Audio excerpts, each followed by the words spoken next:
नहीं हूँ, एजुकेशन के फील्ड से नहीं हूँ। मैं एक कलाकार हूँ, एक आर्टिस्ट हूँ, एक क्रिएटिव इंसान हूँ। और आप लोग बेहतर जानते हैं एजुकेशन के बारे में। इतने साल से आप एजुकेशन चला रहे हैं। पिछले कुछ साल से मेरा अनुभव हुआ है, चूंकि मैंने कुछ फिल्में की हैं। एक फिल्म थी तारे ज़मीं पर, और अभी हाल ही में मेरी जो फिल्म आई है 3 इडियट्स, ये दोनों फिल्में एजुकेशन के टॉपिक पर हैं। तो लिहाजा मैं इस वजह से मैंने काफ़ी रिसर्च की एजुकेशन के ऊपर, और कुछ चीज़ें मेरे सामने आई हैं, और वो चीज़ें मैं आपके सामने रखना चाह रहा हूँ। आज यहाँ पेरेंट्स हैं, एजुकेटर्स हैं, टीचर्स हैं, बच्चे भी हैं। हो सकता है पता नहीं मैं कितना सही बोल रहा हूँ, गलत बोल रहा हूँ, लेकिन मेरे कुछ विचार हैं जो मैं आपके सामने रखना चाहूँगा एजुकेशन से जो जिनका संबंध है। और वो ये कि सबसे पहले तो हर बच्चा खास होता है। ये मैंने डिस्कवर किया अपने रिसर्च में। हर बच्चा खास होता है। हर बच्चे में, हमारी तरह, आपकी तरह और हमारी तरह, हर बच्चे में कुछ ना कुछ काबिलियत होती है, कुछ ना कुछ कमजोरी होती है। मुझ में भी कमजोरी है, काबिलियत है। आप में भी कुछ ना कुछ काबिलियत और कमजोरी है, और हर बच्चे में कुछ ना कुछ कमजोरी और काबिलियत होती है। और हमें as parents, as elders, as education system, हमें हर बच्चे की खासियत को पहचानना है, उसे मदद करनी है। उसकी क्या खासियत है, उसका क्या दिल चाहता है, उसे किस चीज में खुशी मिलती है, वो हमें उसको हेल्प करना है कि हम उसको वो ढूंढ सके, और उसमें हमें सपोर्ट करना है। और जो उसकी कमजोरी है उसमें हमें उसको सपोर्ट करना है। मुझे अक्सर एजुकेशन इंस्टीट्यूट्स मुझे बोलते हैं कि हम हमारे स्कूल में सारे बच्चे पास होते हैं, हमारे स्कूल में सारे बच्चे फर्स्ट आते हैं, या हम जो बोर्ड एग्जाम है उसमें हमारे सारे बच्चे पास होते हैं। मुझे एक सवाल पूछना है कि हमारे कितने बच्चे खुश हैं। सबसे बड़ा सवाल मेरा ये है, how many of our children are happy. और वो जो हैप्पीनेस कोशेंट है ना, वो मेरे लिए सबसे अहम है। क्योंकि देखिए, पढ़ाई लिखाई तो हम सीख ही लेते हैं।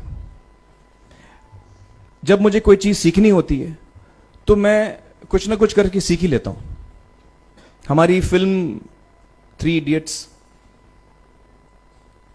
जब रिलीज होने वाली थी, रिलीज से पहले हमने कई स्क्रीनिंग्स रखे थे, टेस्ट स्क्रीनिंग जिसको हम कहते हैं, जिसमें कि हम ऑडियंस जैसे आप लोग हैं उनको बुलाते हैं, फिल्म दिखाते हैं, उनसे पूछते हैं कि फिल्म कैसी लगी। ऐसे एक टेस्ट स्क्रीनिंग हमने किया था। बंबई में एक फैक्ट्री में कारीगर लोग काम करते हैं, तो करीब 25-30 कारीगर आए थे उस स्क्रीनिंग में। स्क्रीनिंग के बाद उनका एक कारीगर था, उसने मुझसे एक सवाल पूछा। उसने मुझसे ये पूछा, आप लोगों ने फिल्म देखी है 3 इडियट्स? उसने मुझे एक सवाल पूछा जो बहुत कमाल का सवाल था। उसने मुझे ये सवाल पूछा कि सर, पिक्चर के अंत में हमें पता लगता है कि आप तो रणछोड़ दास थे ही नहीं, रैंचो तो थे ही नहीं आप, तो सर्टिफिकेट तो आपको मिला नहीं, वो तो जावेद जाफरी को मिल गया। तो आप इतने बड़े साइंटिस्ट कैसे बन गए? इतने बड़े पेटेंट्स, 400 पेटेंट्स, जापानी लोग आपके पीछे पड़े हैं, तो आपको सर्टिफिकेट तो मिला नहीं, तो आप इतने बड़े साइंटिस्ट कैसे बन गए?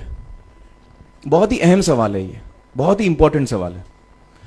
और ये जो मुद्दा है उसके हार्ट में जाता है ये, कि जब मैं एग्जाम के लिए रट के जवाब देता हूं और वो जवाब में मुझे नंबर मिलते हैं और मैं पास हो जाता हूं, तो मेरे हाथ में एक पर्चा आता है जो मुझे कहता है कि मैं पढ़ा लिखा हूं।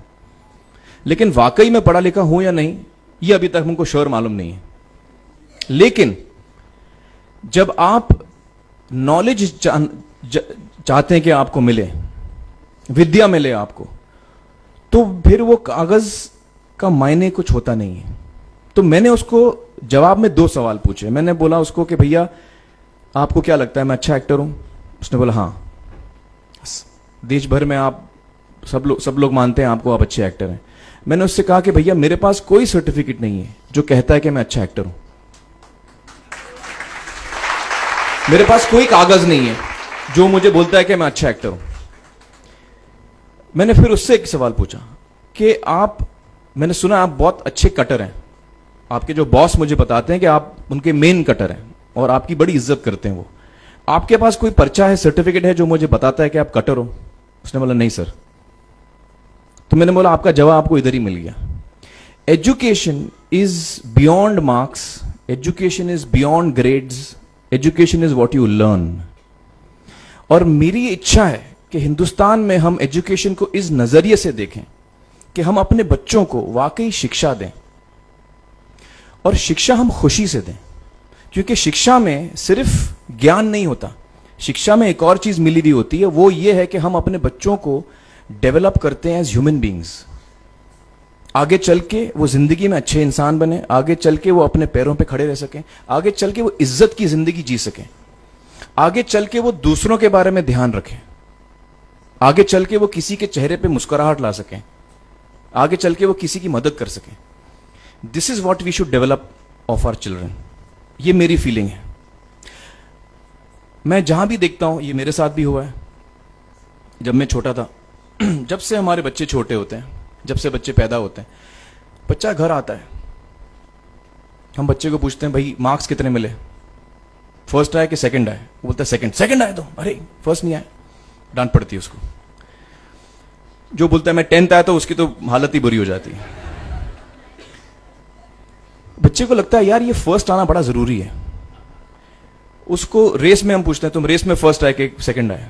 में हम उसको बचपन से, जब से वो केजी लोअर केजी में होता है, जब लोअर केजी में रेस होती है, चमचा मुंह में लगा के उसमें नींबू डाल के भागते हैं। उसमें भी हम बच्चे को पूछते हैं अरे मेरा बेटा फर्स्ट आएगा, ला बेटा मेरा फर्स्ट आना, मतलब पेरेंट्स चिल्ला रहे हैं बेटा भागो, मतलब नींबू लेके भागो। तो उसमें होता क्या है कि बच्चे को लगता है कि यार ये बड़ा जरूरी है। मेरे पेरेंट्स को हमेशा, मेरे पेरेंट्स मुझे एक ही सवाल पूछते हैं, मैं फर्स्ट आया कि नहीं। उसके जहन में ये बात बैठ जाती है कि मेरे को अव्वल आना है, मेरे को कंपीट करना है, मेरे को बाकी लोग से आगे निकलना है। टीचर्स भी यही सवाल उसको पूछते हैं आमतौर पे, ये मेरे साथ हुआ है। होता क्या है कि जब वो बच्चा 21 साल का होता है तो वो बड़ा सेल्फिश हो जाता है, और उसको सेल्फिश हमने बनाया, हमारे सिस्टम ने बनाया। वो अपने बारे में सोचता है और किसी के बारे में नहीं सोचता है, क्योंकि यही हमने उसको ट्रेन किया बचपन से। बचपन से हमने उसको यही ट्रेन किया कि बेटा तुम पहले आना, बाकी सब लोग को भूल जाओ। तो जब वो नौजवान बनता है तो उसका नजरिया सोसाइटी की तरफ यही हो जाता है कि भैया मुझे आगे बढ़ना है, बाकी सब बाय हुक और by crook I must succeed, I don't care about anybody else. मेरा ये दिल कहता है, मेरा ये दिल चाहता है कि अगर हम जितने यहां पेरेंट्स हैं, एडल्ट्स हैं, यंगस्टर्स हैं जो कल जाके पेरेंट्स बनेंगे, अगर हम अपने बच्चों को ये सीख दें जब वो छोटे हैं, जब वो घर आए हम उसको ये सवाल पूछें, ये नहीं पूछें कि मार्क्स कितने मिले, उसको ये पूछें कि बेटा आज तुमने किसकी मदद की, आज तुमने किसके चेहरे पे मुस्कुराहट लाई। अगर हम उसको ये पूछें तो उसको ये लगेगा कि यार जरूरी ये है। मेरे पेरेंट्स मुझे हमेशा ये पूछते हैं, मार्क्स का तो कभी पूछते नहीं, वो मुझसे ये पूछते हैं कि भैया तुमने किसको हेल्प किया आज। तो हेल्प करना लोगों को, लोगों के बारे में सोचना, लोगों के चेहरे पे मुस्कुराहट लाना, ये मेरे पेरेंट्स के लिए बड़ा इंपॉर्टेंट है। साइकोलॉजिकली वो इस चीज के साथ बड़ा होगा। स्कूल वही जाएगा, पढ़ाई लिखाई वही करेगा, वो उसका नजरिया थोड़ा बदल जाएगा। जब वो बच्चा नौजवान बनेगा, 21 साल का होगा, और सारे बच्चे उस उम्र के जब 21 साल के होंगे, हमारी सोसाइटी चेंज हो जाएगी।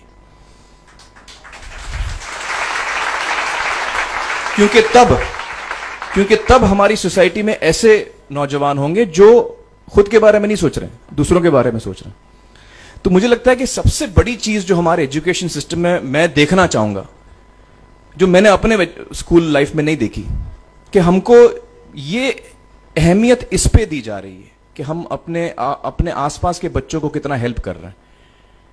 ये एक बहुत बड़ी तब्दीली अगर आ जाए तो मुझे लगता है कि हमारा देश बहुत सुधर सकता है, बहुत बदल सकता है, हम बहुत